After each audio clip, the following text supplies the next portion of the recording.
반갑습니다. 주식탐구생활 천지은입니다. 이 영상을 녹화하는 날짜는 2021년 5월 15일 토요일자고요. 이번 시간에는 최근 연기금의 러브콜을 받고 있는 코웨이에 대해서 알아보는 시간을 갖도록 하겠습니다. 먼저 시황을 좀 살펴보죠. 금주에 미국의 CPI가 발표되면서 시장에 충격파를 줬는데요. 시장의 전망치인 3.6%를 크게 윗도는 4.2%가 나와서 인플레 공포에 대한 두려움이 시장 전체를 좀 발작시키는 그런 모습을 보였습니다. 하지만 오늘 새벽 마감한 미증시는 나스닥 지수가 2%대 이상의 반등을 하면서 어느 정도 수습을 좀 하고 있죠. 아무래도 작년 4월이면 노딱 사태로 인해서 전반적인 경기 침체가 예상됐던 시기죠. 거기에 비해서 이제 올해는 전년 대비해서 분명히 좋은 그런 모습을 볼 거라는 예측이 어느 정도 가능했고, 이번 CPI가 급등하는데 또 일조했던 에너지 가격이라든지 중고차 가격 상승이 추세적으로 계속된다기보다는 올해 일시적일 가능성이 훨씬 더 많아 보입니다. 10년 만기 미 국채의 흐름을 보시면 금리가 2021년 들어서 아주 급등을 했죠. 그리고 나서 지금 박스권에 갇혀 있습니다.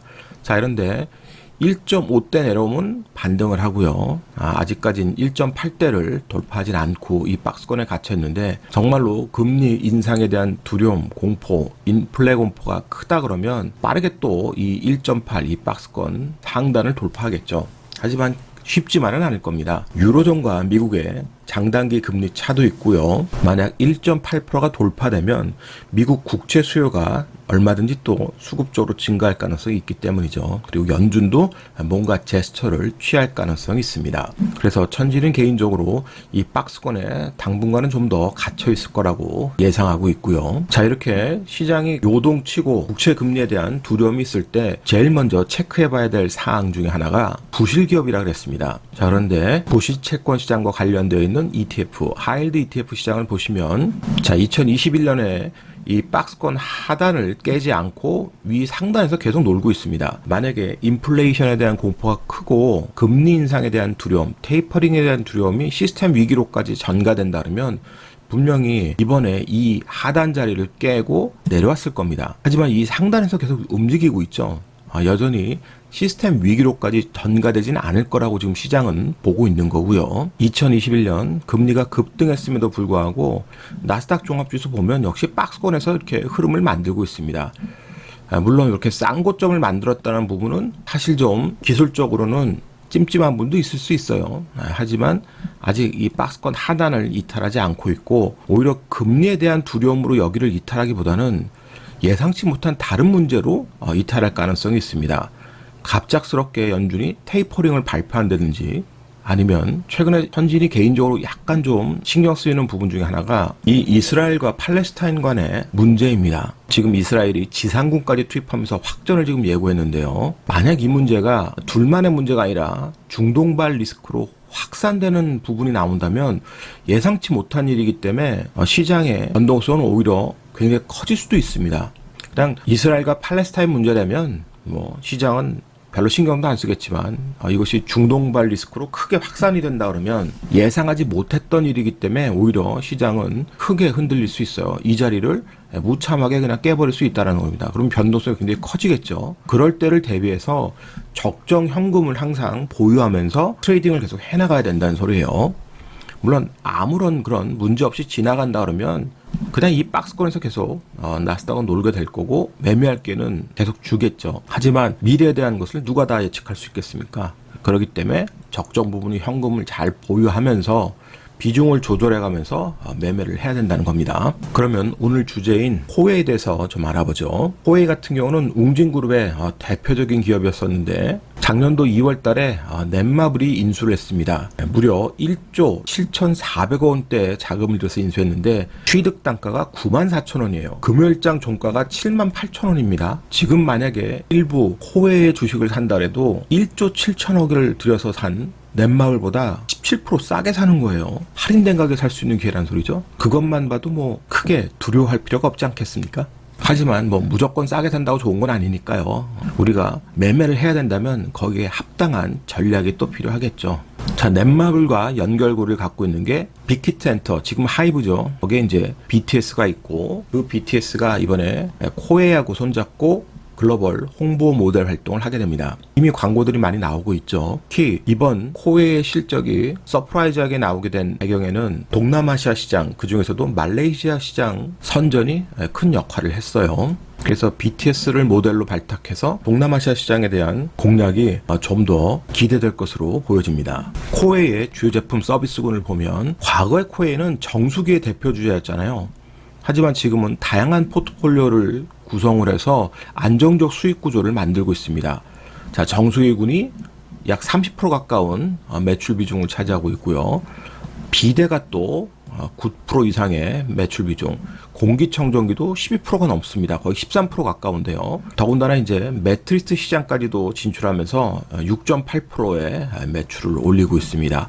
이렇게 다양한 매출 포트폴리오를 구성했다는 것은 코웨이가 정책에 빠져 있는 그런 환경에서 벗어나기 위한 노력을 계속 하고 있다라고 우리가 판단할 수 있겠죠. 국내 계정 수출을 보면 고객의 계정수가 점진적으로 증가하다가 이제 정책에 빠져 있습니다. 그러면 이렇게 정책에 빠져 있으면 무언가 돌파구가 필요할 것 아니겠어요? 그런데 코웨이는 국내에서 돌파구를 찾는 게 아니라 해외 쪽에서 돌파구를 지금 찾고 있습니다. 그 중에서도 말레이시아 법인 계정수의 증가가 아주 놀라운데요.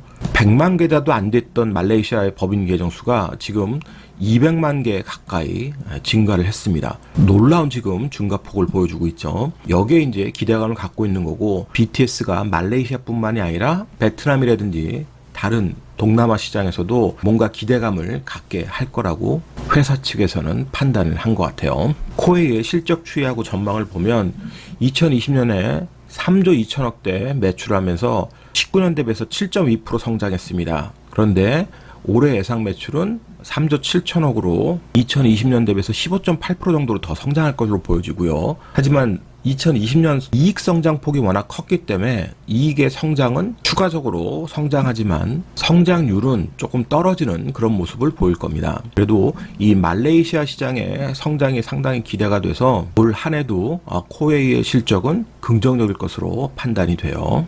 이런 내용을 감지한 연기금이 3월부터 꾸준하게 지금 매집을 하고 있습니다. 약 100만 주 이상 매집을 했는데요. 연기금의 평단가를 보면서 매매하는 전략도 괜찮고요. 그런 디테일한 매매가 어렵다 그러면 차트를 통해서 주가의 위치를 판단해보고 매매하는 것도 나쁘지 않습니다. 그러면 차트를 한번 보죠. 자, 코웨이가 지금 3월 들어서 바닥권에서 더 빠지지 않고 지지가 나오면서 반등을 시작했습니다.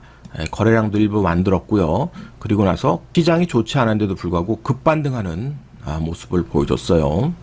여긴 아무래도 연기금의 힘이 컸습니다. 최근에 수급 상황 보면 연기금이 꾸준하게 이렇게 수급을 형성했고, 목요일장은 무려 23만 주나 들어왔고, 금요일장에도 8만 주나 들어오면서 저 상승 흐름을 만들어냈어요. 하지만 장기 입형을 보면서 우리가 또 매물대를 확인을 해봐야 됩니다. 코웨이의 주가의 흐름을 보면 2015년부터 박스권에 갇혀 있다가 우하향하면서 주가가 조정을 받았습니다. 작년에는 특히 노딱 사태 때문에 큰 폭으로 조정이 나왔고요. 기술적 반등이 나왔지만 이 하락 트렌드, 하락 추세에 상단에 올라오니까 주가가 다시 조정을 받았어요. 그러면 이 하락 트렌드에 대한 저항이 있는 겁니다. 그러면 이번에 주가가 올라와도 저 하락 트렌드하고 만나는 지점에서 수급이 어떻게 형성되는지 기술적으로 여러분들이 준비를 좀 할 필요가 있겠죠. 자, 그리고 최근의 흐름은 아주 좋은 흐름이기 때문에 눌림목이 조금만 나와도 1차적으로 매매하는 것은 크게 문제가 없어 보이고요. 만약에 테이퍼링 이슈라든지 또는 생각지도 못했던 중동발 리스크 확산 이런 것들로 인해서 급락이 나오면 정말 땡큐하고 코웨이를 매매할 수 있는 기회가 될 겁니다. 그래서 비중만 조절 잘하면서 단계별 대응을 하면 되겠죠.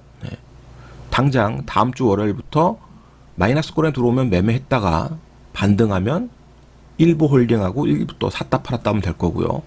만약에 이 75,000원을 깨고 내려온다 그러면 정말로 뭐 땡큐가 되는 거죠. 그리고 최종적으로는 이 7만원까지 여기까지 내려올 가능성은 거의 없다고 봅니다만, 시장은 또 알 수 없는 거니까요. 만약에 테이퍼링이 됐든 뭐가 됐든 시장 악재론에서 급락이 나온다 그러면 땡큐하고 매매할 수 있는 기회를 잡으면 될 겁니다. 그래서 각자 내가 기술적으로 대응할 수 있는 자리에서 대응을 하면서 매매를 샀다 팔았다 하면서 조절한다면 지금같이 또 불안한 시장 상황에서 얼마든지 수익을 낼 수 있는 그런 종목이 될 거예요. 오늘자 한 줄 요약. 최대 주주보다 싸게 살 기회를 노려보자. 이 영상이 도움이 되셨다면 좋아요, 구독하기 부탁드리고요. 저는 다음 시간에 또 뵙도록 하겠습니다. 고맙습니다. 전지인이었습니다.